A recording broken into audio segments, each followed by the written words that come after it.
الحمد لله نحمده ونستعينه ونستغفره ونؤمن به ونتوكل عليه ونعوذ بالله من شرور أنفسنا ومن سيئات أعمالنا من يهده الله فلا مضل له ومن يضلله فلا هادي له ونشهد أن لا إله إلا الله وحده لا شريك له ونشهد أن سيدنا ومولانا وسندنا وحبيبنا وشفيعنا ومرشدنا وهادينا ومولانا محمدا عبده ورسوله أرسله بالحق بشيرا ونذيرا وداعيا إلى الله بإذنه وسراجا منيرا الذي لا رسول بعده ولا نبي بعده ولا معصوم بعده صلى الله عليه وعلى آله وصحبه أجمعين أما بعد فأعوذ بالله من الشيطان الرجيم بسم الله الرحمن الرحيم محمد رسول الله وقال النبي صلى الله عليه وسلم أنا محمد صلى الله عليه وسلم صدق الله وصدق رسوله النبي الكريم ونحن على ذلك من الشاهدين والشاكرين والحمد لله رب العالمين اللهم صل على محمد وعلى آل محمد كما صليت على إبراهيم وعلى آل إبراهيم إنك حميد مجيد اللهم بارك على محمد وعلى آل محمد كما باركت على إبراهيم وعلى آل إبراهيم إنك حميد مجيد رب اشرح لي صدري ويسر لي أمري واحلل عقدة من لساني يفقهوا قولي رب زدني علما رب زدني علما رب زدني علما سبحانك لا علم لنا إلا ما علمتنا إنك أنت العليم الحكيم سب سے پہلے مشیت کے انوار سے نقش روح محمد بنایا گیا، پھر اسی نقش سے مانگ کر روشنی بزم کونوں مقام کو سجایا گیا۔ وہ محمد بھی احمد بھی محمود بھی، حسن مطلق کا شاہد بھی مشہود بھی، علم و حکمت میں وہ غیر محدود بھی، ظاہراً امیوں میں اٹھایا گیا۔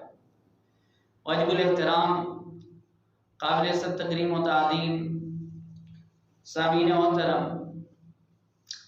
اب آپ کی خدمت میں قرآن پاک کی ایک آیت کا چھوٹا سا ٹکڑا تلاوت کیا ہے اور نبی پاک صلی اللہ علیہ وسلم کی مبارک اور پاکیزہ حدیث میں سے ایک حدیث مبارکہ پڑھی ہے۔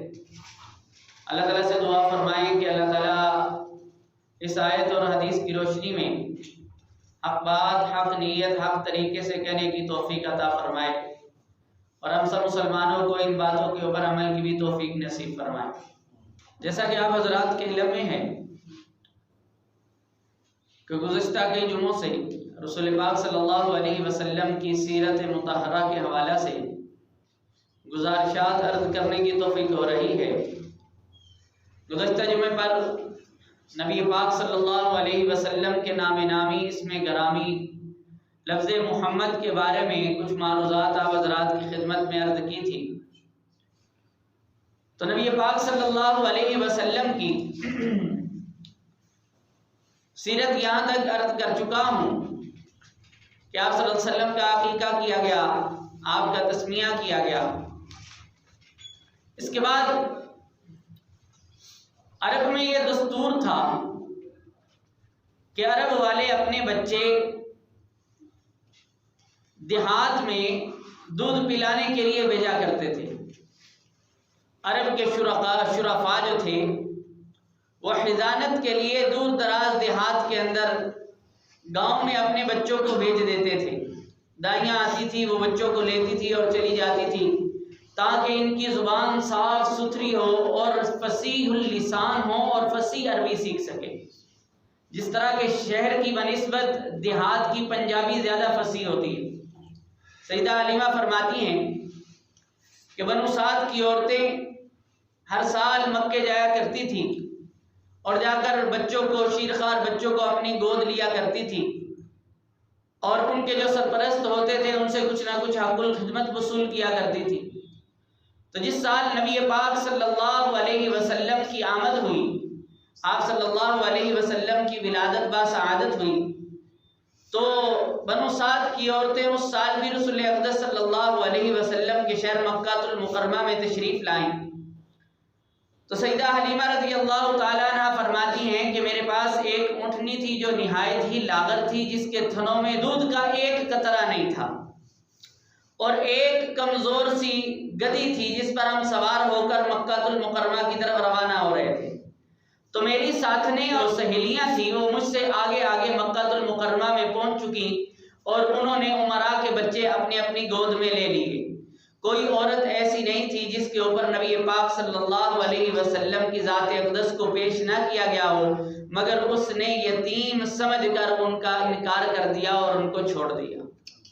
محض یتیم سمجھتے ہوئے کہ ان کے سر پر تو باپ کا سایہ نہیں، حق الخدمت کون دے گا، یتیم سمجھ کر ان کو چھوڑ دیا اور کسی اور کا بچہ اپنی گود میں لے لیا۔ لیکن ان کو کیا پتا تھا کہ یہ یتیم نہیں بلکہ در یتیم ہے۔ یہ یتیم نہیں بلکہ کیا ہے جی؟ در یتیم ہے۔ ان کی برکت سے اللہ تعالیٰ وہ کچھ عطا کرنے والا ہے جو کسی کے وام و گماں میں بھی نہیں آ سکتا۔ خیر حلیمہ کہتی ہیں میں مکے میں پہنچی تو سوائے اس یتیم کے کوئی بھی بچہ نہیں بچا تھا۔ تو ہم نے مکہ میں رات گزاری۔ صبح جب واپسی کا ارادہ ہوا تو مجھے خیال آیا، حلیمہ کہتی ہیں میرے دل میں سخت اشتیاق پیدا ہوا کہ میں اسی یتیم کو اپنی گود میں لے لوں، میں خالی ہاتھ واپس نہ جاؤں۔ تو اپنے شوہر محترم سے کہنے لگی واللہ لأذهبن إلى ذلك اليتيم ولآخذن، کہ میں اسی بچے کی طرف جاؤں گی اور اسی بچے کو، یتیم بچے کو اپنے گود میں لے لوں گی۔ تو ان کے شوہر ان سے کہنے لگے لا علیک لعل اللہ ان یجعل لنا فیہ برکہ، حلیمہ مجھے اس پر کوئی اعتراض نہیں اور تیرے اوپر کوئی حرج نہیں، اگر تو اسی بچے کو اپنے گود میں لے لے گی تو شاید اللہ تعالیٰ اسی میں ہمیں برکتیں نصیب فرما دے۔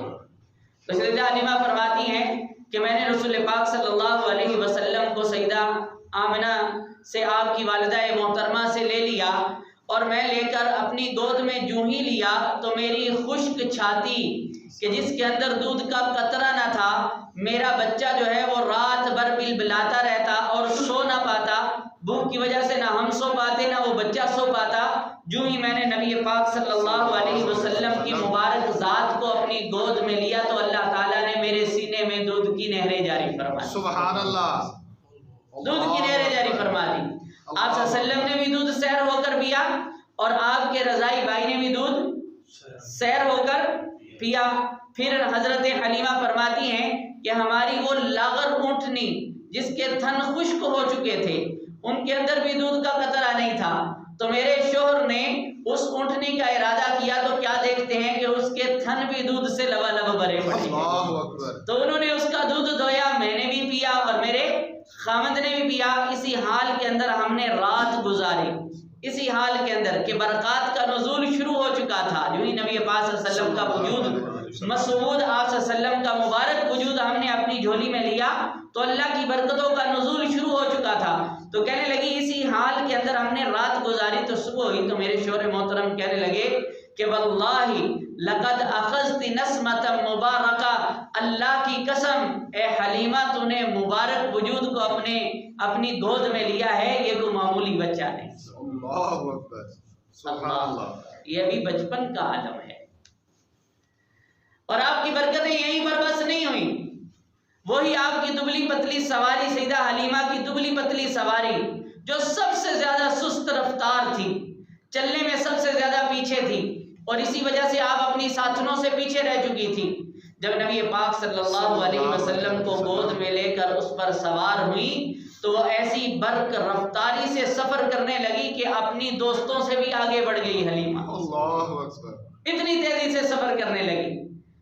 تو ان کی ساتھی نے پوچھنے لگی کہ حلیمہ کیا بات ہے, یہ وہی سواری ہے یا سواری چینج کر لی ہے؟ تو میرا خیال کہتا ہے سیدہ حلیمہ نے کہا ہوگا کہ سواری نہیں بلکہ سوار چینج کر لی. سبحان اللہ. آج سوار چینج ہو چکا ہے. اللہ اکبر. اللہ اکبر. سبحان اللہ. اس لیے یہ سواری سب سے آگے جا رہی ہے, سب سے آگے جا رہی ہے, سب سے آگے جا رہی ہے. تو سیدہ حلیمہ فرماتی ہیں کہ ہم اسی طرح اس بچے کو لے کر نبی پاک صلی اللہ علیہ وسلم کو اپنی گود میں لے کر بنو سعد میں پہنچے. تو بنو سعد میں اس وقت اس قدر قحط تھا کہ مدینہ کے ارد گرد کسی جگہ بھی اتنا سخت قحط نہیں تھا. لوگوں کی بکریاں صبح چرنے کے لیے جاتی, خالی پیٹ واپس آ جاتی, اور ان کے تھنوں میں ایک قطرہ دودھ کا نہ ہوتا. لیکن اس نو مولود کی برکت ایسی تھی, اس مبارک اور مسعود بچے کی برکت ایسی تھی کہ میری بکریاں چرنے کے لیے جاتی تو ان کا پیٹ بھرا ہوتا اور تھن جو ہے وہ دودھ سے لبالب بھرے بھرے آتے. تو لوگ کہنے لگے اپنے چرواہوں کو کہ تم اس جگہ بکریاں کیوں نہیں چرواتے جہاں پر حلیمہ کی بکریاں چرتی ہیں. تو انہوں نے وہاں پر چرائی, لیکن معاملہ ویسے کا ویسے ہی رہا. ان کی بکریاں بھوکے پیٹ آتی اور دودھ نام کے کوئی چیز ان کے پیٹ میں, ان کے تھنوں کے اندر نہیں ہوا کرتی تھی. تو وہ بڑی پریشان اور حیران ہوئی, لیکن ان کو نہیں پتا تھا کہ یہ وہ برکت تھی جو اللہ براہ راست آسمانوں سے حلیمہ کے گھر میں ہوتا. سبحان اللہ. اللہ اکبر. یہ نبی پاک صلی اللہ علیہ وسلم کے مبارک وجود کی برکت تھی. اللہ اکبر. سبحان اللہ. اور میں آپ کی برکتوں کا کہاں تک تذکرہ کروں. نبی پاک صلی اللہ علیہ وسلم ہجرت کی رات جب آپ صلی اللہ علیہ وسلم سیدنا ابو بکر صدیق رضی اللہ تعالیٰ عنہ کے ساتھ سفر ہجرت فرما رہے تھے, تو غار سے نکل کر آپ صلی اللہ علیہ وسلم نے جب مدینہ المنورہ کا رخ کیا تو راستے میں ایک خیمہ پڑتا تھا جس میں ایک عورت آباد تھی جس کا نام تھا ام معبد رضی اللہ تعالیٰ عنہا. کیا نام تھا جی؟ ام معبد. آپ کا گزر ان کے خیمے سے ہوا اور نبی پاک صلی اللہ علیہ وسلم کو بھی بھوک لگی ہوئی تھی, آپ کے ساتھیوں کو بھی بھوک لگی ہوئی تھی. تو حضور اقدس صلی اللہ علیہ وسلم نے ان سے کوئی چیز خریدنے کی غرض سے آپ صلی اللہ علیہ وسلم کے دوستوں نے, آپ کے ساتھیوں نے ان سے گفت و شنید کی. تو گھر میں کچھ بھی موجود نہیں تھا کہ اسی اثناء میں آپ کی نظر ایک بکری کے اوپر پڑی جو خیمے کی ایک طرف کھڑی ہوئی تھی. تو حضور اقدس صلی اللہ علیہ وسلم نے سیدہ ام معبد رضی اللہ تعالیٰ عنہ سے پوچھا کہ اس بکری کو کیا ہے. عرض کرنے لگی یا رسول اللہ صلی اللہ علیہ وسلم یہ لاغر دبلی پتلی بکری ہے, بیمار ہے, اسی وجہ سے بکریوں کے ساتھ چرنے کے لیے باہر نہیں جا سکی. تو نبی پاک صلی اللہ علیہ وسلم نے فرمایا کہ میں اس کا دودھ دو سکتا ہوں. تو عرض کرنے لگی میرے ماں باپ آپ پر قربان, اس میں تو دودھ ہے ہی نہیں. کہا اگر تم اجازت دو تو میں دو لوں. کہا یا رسول اللہ صلی اللہ علیہ وسلم آپ کو اجازت ہے, آپ دو لیں. تو نبی پاک صلی اللہ علیہ وسلم نے جب نبوت والے آپ اپنے ہاتھ جو ہیں وہ اس کے تھنوں کے اوپر رکھے تو اللہ تعالیٰ نے لبالب اس کے تھنوں کو دودھ سے بھر دی. اللہ اکبر. سبحان اللہ. تو نبی پاک صلی اللہ علیہ وسلم نے دودھ دھونا شروع کیا اور ایک بڑا سا برتن جس سے 7-8 آدمی سیر ہو کر دودھ پی سکتے تھے وہ سارے کا سارا دودھ سے بھر گیا. حضور اقدس صلی اللہ علیہ وسلم نے پہلے ام معبد کو دیا, پھر اپنے دوستوں کو پلایا, پھر خود پیا اور دوبارہ پھر دودھ دھونا شروع کیا. دوبارہ پھر وہ برتن بھرا, وہ ام معبد کے سپرد کیا اور سفر کرنا شروع کر دیا. آپ صلی اللہ علیہ وسلم نے ام معبد سے بیعت لی اور سفر پر روانہ ہو گئے. تو جناب ابو معبد جب شام کو واپس آئے اور انہوں نے برتن دودھ کا بھرا ہوا دیکھا تو مارے حیرت کے ام معبد سے پوچھنے لگے کہ ام معبد یہ دودھ کہاں سے آیا؟ تو کہنے لگی کہ ایک مرد مبارک آج یہاں سے گزرا ہے، یہ اسی کے وجود کی برکت ہے کہ دودھ ہمارے گھر، یہ نبی پاک صلی اللہ علیہ وسلم کے مبارک وجود کی برکتیں ہیں، یہ مبارک وجود کی برکتیں ہیں۔ اللہ اکبر، اللہ اکبر، سبحان اللہ، کیسے باکمال پیغمبر اللہ نے مجھے اور آپ کو عطا فرمایا۔ ہم اپنی قسمت پہ کیوں ناز نہ کریں؟ اللہ کی قسم ہم تا قیامت زندگی پا کر سر سجدے میں رکھ کر گزار دیں تو تب بھی اس رب کریم کا شکر ادا نہیں کر سکتے۔ بے شک بے شک۔ حضرت موسیٰ علیہ السلام کہنے لگے یا اللہ مجھے آپ کی امت میں پیدا فرما دے، مجھے آپ کا امتی بنا دے۔ اللہ، جلیل القدر پیغمبر ہے، جلیل القدر جلالی پیغمبر ہے، صاحب کتاب ہے، صاحب شریعت ہے، لیکن اس کے باوجود پیغمبری پر ترجیح کس کو دے رہے ہیں؟ حضور کا امتی ہونے کو۔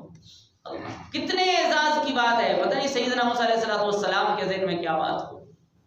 یقیناً اس امت کے اوپر جو انعامات ہیں آپ کی برکت سے وہ ان کے ذہن میں ہوں، تو دعا فرمائیں کہ اللہ ہمیں بھی اپنے نبی کے ساتھ ایسا پیار کرنے کی توفیق عطا فرمائے، آمین۔ ان کے ساتھ وفا کرنے کی۔ آج بڑی افسوس سے کہنا پڑتا ہے کہ جیسے حضور نے ہم سے وفائیں کی ہیں نا، ہم اتنے ہی بے وفا نکلے۔ زبان سے دعوے تو بہت کرتے ہیں لیکن عملی میدان کے اندر ہم بہت پیچھے رہ چکے ہیں، بہت پیچھے رہ چکے ہیں۔ کبھی کبھی سوچ کر خوف آتا ہے اور جسم کانپنے لگتا ہے کہ کس منہ سے حضور اقدس صلی اللہ علیہ وسلم کا کل قیامت کے دن سامنا ہو۔ اللہ، جن کی برکت سے میری اور آپ کی بخشش کے فیصلے ہونے، جن کی برکت سے اللہ تعالیٰ کا جلال جمال میں بدلے گا۔ اللہ، دعا فرمائیں اللہ تعالیٰ ہمیں اپنے پیارے پیغمبر صلی اللہ علیہ وسلم کی قدر کرنے کی توفیق عطا فرمائے، ان کی سیرت کو سامنے رکھ کر زندگی گزارنے کی توفیق نصیب فرمائے۔ وآخر دعوانا ان الحمد للہ رب العالمین۔